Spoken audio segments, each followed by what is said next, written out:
2004 में मनमोहन सिंह खुद प्रधानमंत्री हो गए। हमारे पास केवल 15 दिन का पैसा था। सोचिए दुर्दशा, पाकिस्तान से बुरी हालत थी। आईएमएफ के पास लोन मांगने गए थे और उसके बाद भारत का सोना गिरवी रखा गया था। जिस देश के पास केवल 15 दिन का पैसा बचा था, आज वो दुनिया का तीसरा बड़ा देश हो गया है। अब देखिएगा, जब पर्सनली बात मनमोहन सिंह की आएगी ना, तो कोई आलोचना नहीं करता है, क्योंकि बहुत एहसान है उनका हमारे ऊपर। नौसेना दौड़ के गई, मिसाइल कहाँ से खरीदेंगे, थल सेना, बंदूक का पैसा। तो उसके बाद जो देश को संभाले ना, तब मनमोहन सिंह। महाराव ने प्रधान वित्त मंत्री किसे बनाया था?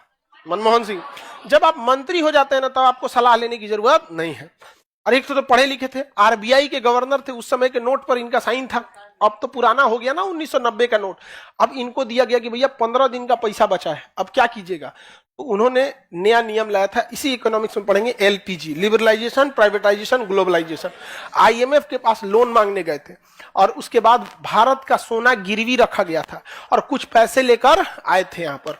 और उस पैसे से इन्होंने क्या किया? ग्लोबलाइजेशन किया, विदेशी कंपनियों को निमंत्रण दिया, नौकरी की संभावनाएं बढ़ाई गई, ऑयल बॉन्ड खरीदा गया और बहुत सारी चीजों को किया गया।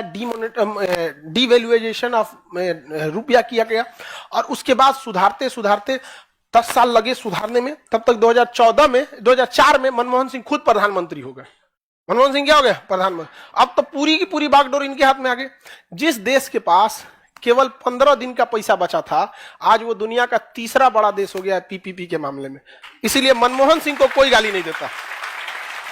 आप मोदी जी को भी देखिएगा, चाहे मोदी जी तो अभी प्रधानमंत्री भारत के वही हैं, चाहे उनके पार्टी का कोई भी नेता।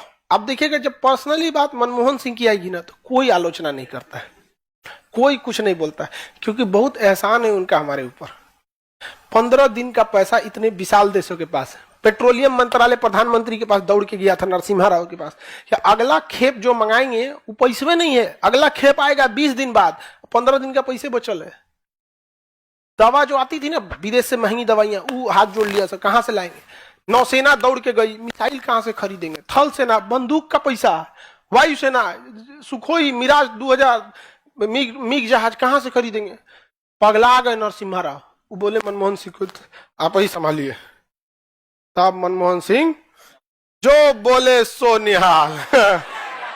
तो उसके बाद जो देश को संभाले ना, आज देश की अर्थव्यवस्था तीसरे नंबर पर पीपीपी के मामले में।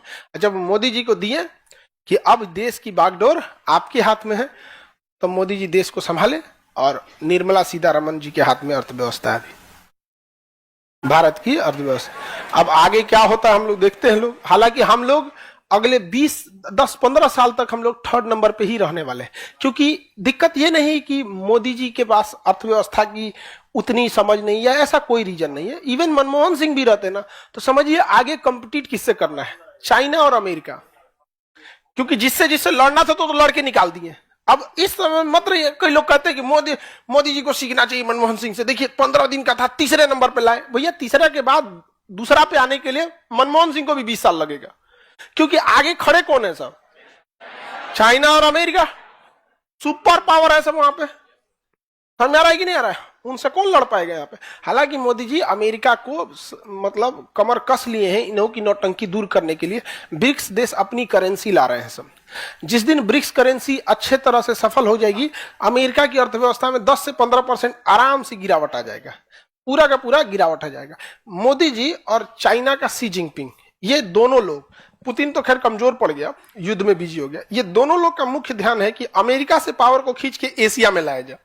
इसलिए देखिएगा ना, भारत चाइना के प्रति बहुत रूड नहीं हो पाता है, बहुत ज्यादा हार्ड नहीं होता है यहाँ पे।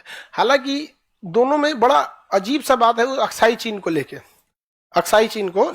और चाइना भी अमेरिका भी भारत से डरा रहता है कि भैया रसिया और चाइना दोनों तो अमेरिका के कट्टर दुश्मन नहीं है, एगो इंडिया भी हो गया तो फिर एशिया में पैर रखने वाला कोई नहीं मिलेगा।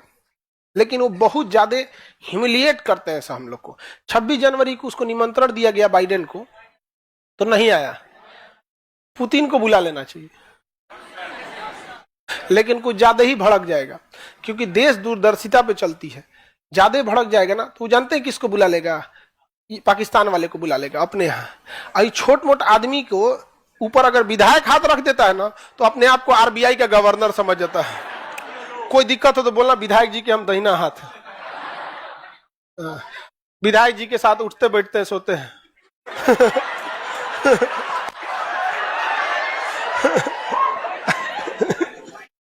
छोटा छोटा आदमी उड़ने लगता है। समझा? बड़े आदमी में गंभीरता होती है, बड़ा आदमी के पास क्या होता है, गंभीरता होती है। अगर इंटेलेक्चुअल आदमी है, बड़ा आदमी है, तो प्रधानमंत्री से भी मिल के आएगा ना, तो कहीं कोई चर्चा नहीं करेगा, आराम से कहेगा हाँ प्रधानमंत्री से मुलाकात हुई थी, अच्छी मुलाकात थी, किस मुद्दे पर चर्चा, वो भी आप पूछिएगा तब।